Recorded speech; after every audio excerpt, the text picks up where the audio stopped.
Nous sommes réunis ce soir pour rendre un hommage à Georges Perros. Georges Perros avait une maison juste derrière vous, de l'autre côté du port, où il écrivait chaque jour, assez ponctuellement. Qui était Georges Perros? Je vais demander à celui qui est l'initiateur de ce concert et qui se trouve être le président des Fêtes Maritimes de Douarnenez, Jean-Michel Le Boulanger, de nous parler de Georges Perros. Rassurez-vous, ça va être rapide, mais je crois nécessaire parce que Georges Perros n'est pas beaucoup lu et malheureusement pas assez connu. Je crois nécessaire de dire en quelques mots qui il a été.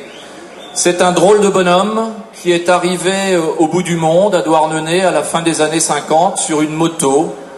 La légende, et c'est pas tout à fait la légende d'ailleurs, dit que cette moto lui avait été offerte par Jeanne Moreau.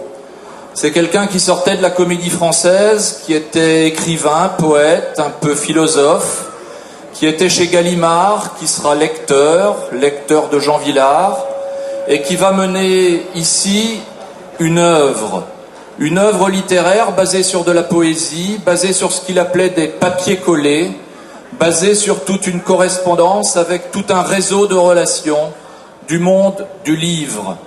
Georges Perros a beaucoup marqué la littérature. Il est très respecté. C'est une œuvre intemporelle que l'on peut lire aujourd'hui, 30 ans après sa mort, comme on la lisait jadis. C'est une œuvre âpre.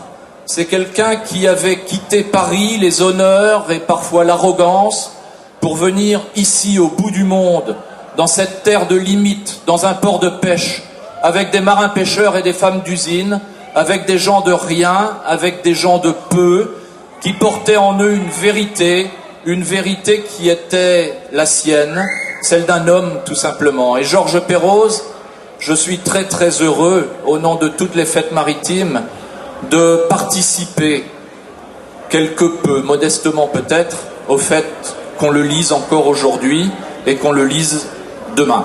Georges Perros était un grand monsieur.